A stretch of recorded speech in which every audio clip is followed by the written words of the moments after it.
नमस्कार दोस्तों, study with Mohit YouTube channel में आप सभी लोगों का स्वागत है। आप जानते हैं कि जीएस में कुछ चीज़ें हम लोग पढ़ रहे थे। साइंस का भी पोर्शन साथ में चल रहा था, जिसमें आपने देखा था कि हमने सेल कंप्लीट करवा दिया था आपको। उसी में न्यूक्लियस, प्लास्टिड्स, सेल ऑर्गन्स और भी सारी चीज़ें मैंने आपको करवाई थी। फिर देखिए नेक्स्ट चैप्टर आपका जो बनता है वो ऊतक बनता है।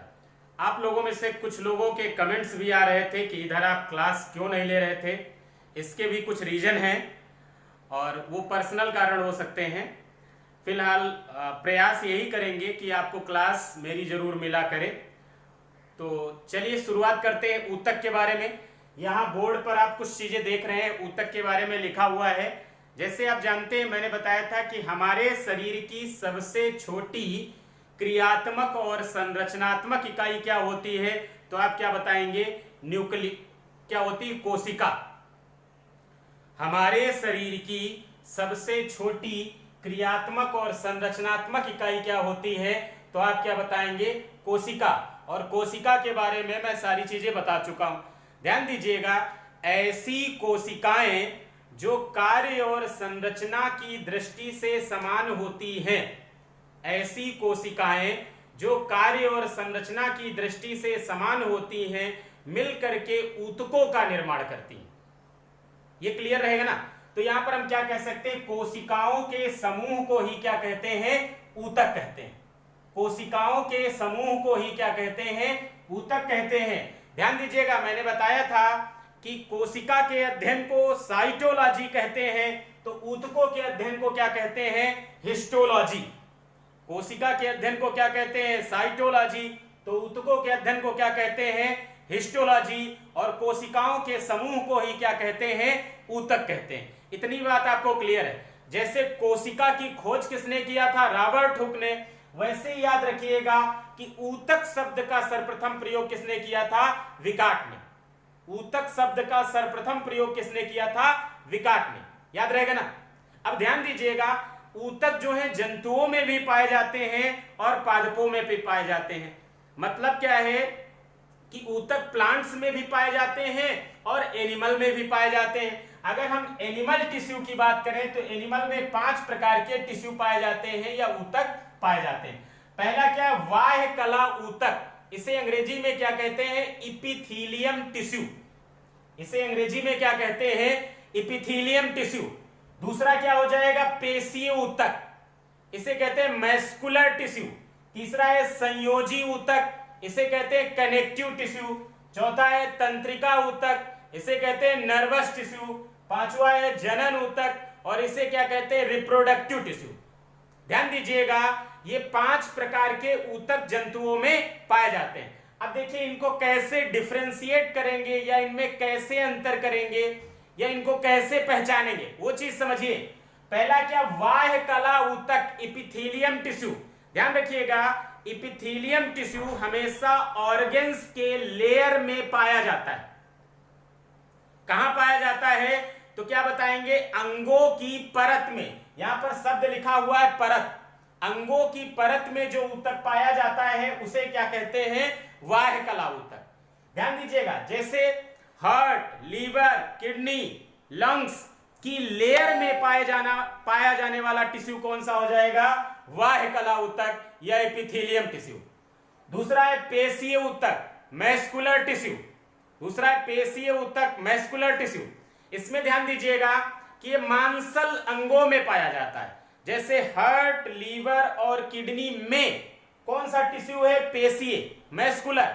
लेकिन हार्ट, लीवर, किडनी की परत में कौन सा हो जाएगा? इपिथेलियम या बाह्य कला ऊतक। संयोजी ऊतक का मतलब क्या होता है? जोड़ना। संयोजी ऊतक का मतलब क्या होता है? जोड़ना। ध्यान दीजिएगा, 2 या 2 से अधिक ऊतकों को जोड़ने का कार्य करता है। जैसे ये क्या होता है? टेंडन। टेंडन को क्या कहते हैं हिंदी में? कंडरा। ये क्या करता है? अस्थियों को मांसपेशियों से जोड़ने का कार्य करता है। आप देख लीजिए, आपकी जो बोन्स हैं वो मसल्स से जुड़ी हुई। अस्थियां किससे जुड़ी हुई हैं? मांसपेशियों से जुड़ी हुई।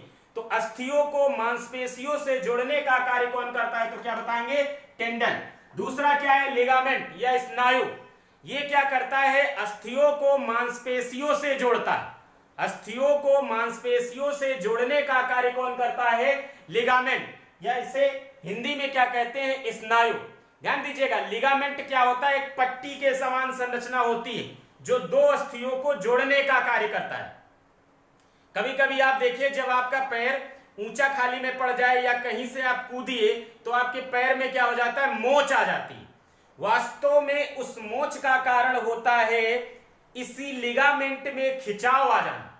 एक चीज और याद रखिएगा, कई बार आपसे पूछा गया है, ब्लड हिंदी में रुधिर या खून है ना, जो भी आपको कहना, ब्लड, रुधिर, खून, ये क्या है? तरल संयोजी ऊतक है, लिक्विड कनेक्टिव टिश्यू है, क्योंकि इसमें भी क्या होती है? आरबीसी, डब्ल्यूबीसी और प्लेटलेट्स, और उनके सबके आगे क्या शब्द यूज होता है? सेल्स, और उसी सेल्स से मिलकर के क्या बन जाता है?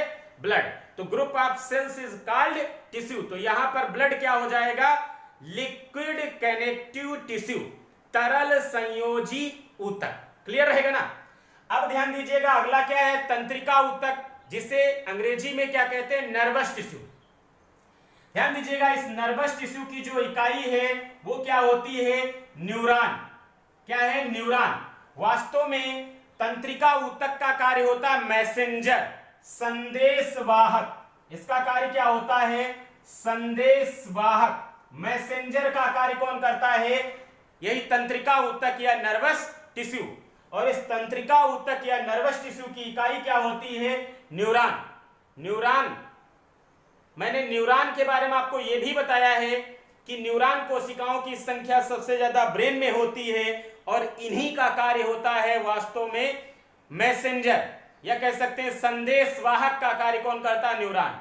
और न्यूरॉन कोशिकाएं हमारे शरीर की सबसे लंबी कोशिकाएं भी होती हैं, और न्यूरॉन कोशिकाओं में रीजनरेशन नहीं होता है। न्यूरॉन कोशिकाओं में रीजनरेशन नहीं होता है। न्यूरॉन कोशिकाएं हमारे शरीर की सबसे लंबी कोशिकाएं हैं। न्यूरॉन कोशिकाओं की संख्या सबसे ज्यादा ब्रेन में होती है, और न्यूरॉन कोशिकाएं ही तंत्रिका ऊतक की इकाई है। और तंत्रिका ऊतक का कार्य क्या होता है? मैसेंजर या संदेशवाहक। परिभाषा के रूप में आपको अगर समझना है तो आप समझ सकते हैं कि बाह्य संवेदनाओं को ग्रहण कर मस्तिष्क तक पहुंचाना तथा मस्तिष्क के द्वारा दिए गए आदेश को अभीष्ट अंग तक पहुंचाने का कार्य कौन करता है? ये तंत्रिका ऊतक। अगला क्या है? जनन ऊतक। जनन ऊतक को अंग्रेजी में क्या कहते हैं? Reproductive tissue. रिप्रोडक्टिव टिश्यू में सिर्फ आपको इतना याद रखना है कि इसमें क्या आता है? स्पर्म और ओवम। ये थे आपके एनिमल टिश्यू और टिश्यू के बारे में।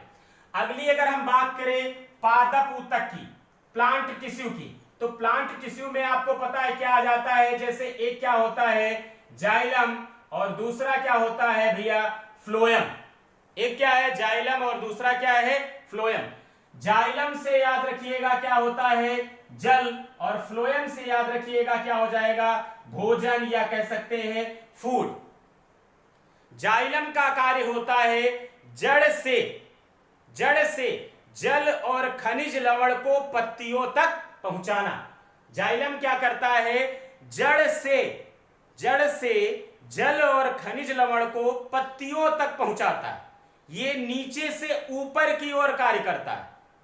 और गुरुत्वाकर्षण बल कैसे कार्य करता है? ऊपर से नीचे। तो ये जाइलम जो है गुरुत्वाकर्षण बल के विपरीत कार्य करता है। जाइलम से इतना याद रखिएगा कि जाइलम का कार्य सिर्फ क्या होता है? जड़ से जल और खनिज लवण को पत्तियों तक पहुंचाना, और यह गुरुत्वाकर्षण के विपरीत कार्य करता है। फ्लोएम का कार्य क्या होता है? पत्तियों में बने हुए भोजन को जड़ों तक पहुंचाना, और ये ऊपर से नीचे की ओर कार्य करता है। कैसे कार्य करता है? ऊपर से नीचे की ओर कार्य करता है, मतलब गुरुत्वाकर्षण के अनुरूप कार्य करता है। यह था आपका ऊतक। ऊतक से रिलेटेड चीजें जो थी वो मैंने आपको बता दिया है। नेक्स्ट चैप्टर आपको नेक्स्ट क्लास में मैं पढ़ाऊंगा। धन्यवाद। साथ में याद रखिए, चैनल को सब्सक्राइब किए हैं और लोगों में शेयर करिए, अच्छा लगे तो लाइक करिए। मिलते हैं नेक्स्ट क्लास में। धन्यवाद।